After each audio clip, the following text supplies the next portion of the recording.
In this episode, discover why it's impossible to deny the existence of God. Assalamu alaikum, brothers, sisters, friends, and everybody else watching. Welcome to Thought Revolution. In this episode, we're going to be looking at the second chapter of the Quran, verse 28. Now, this verse is very powerful because here Allah makes the case for His existence.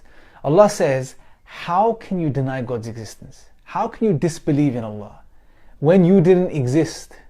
When you were dead and then He brought you to life. Think about this. This is just the beginning of the verse. We don't need to go any further. Just think about this portion of this verse. God is saying that how can you deny His existence when you were dead and He brought you to life? Well, first thing we realize when we study this and we think about this verse and we ponder over it is that our existence, God is telling us our existence is contingent upon God's existence. Now, how, from which perspective? That's the question. Well, look at it from any perspective. From our physical beings, right? We didn't exist at a point.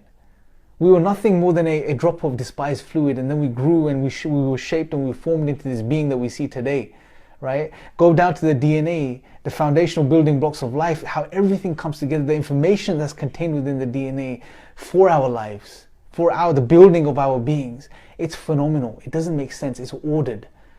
All the way up to our rational faculties, the minds that we use to understand and comprehend things, the minds that an atheist uses to try and deny God's existence. We have rational, truth-bearing faculties. We have the ability to understand the truth of reality. We have the ability to use deductive and inductive reasoning. These are ordered faculties. They're not just random. Take our consciousness. We're conscious beings. We have personalities. You, whatever your name is, whoever's watching this, you are a person. You are you. Right? But if you deny Allah, if you deny God, what are you? You're just a rearrangement of molecules, just some chemical firings. That's all you are. You're no different from a table or a chair. You're just a different rearrangement of molecules. That's how we degrade ourselves when we deny God. Nothing makes sense without God.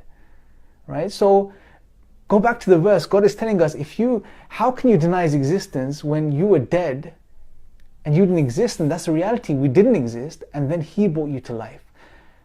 Brothers, sisters, friends, rewind the tape back 30, 40, maybe 50 or even 60, 70 years. You didn't exist. You, this person, yourself, me, Imran, I didn't exist. I was nothing. I was no one. No one knew I would come into existence. But God created me. He sustained me. He supported me. He developed me. He provided for me. And He brought me to the point I am here today. And He did the same for you, even if you're an atheist. Even if you're someone that denies God. Now, you're the person reading this verse as an atheist and you're challenging God's existence. You have to realize, the fact that you have the ability to think and to comprehend and ponder over such a verse. What does that even mean on atheism? To ponder over something, to attain the truth of something. It means nothing on atheism.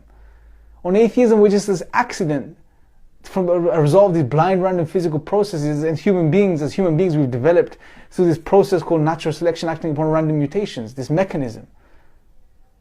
Right, which is concerned with survival and not truth. So where does truth come from? Where does that ability to understand and reflect come from? Where do our emotions come from?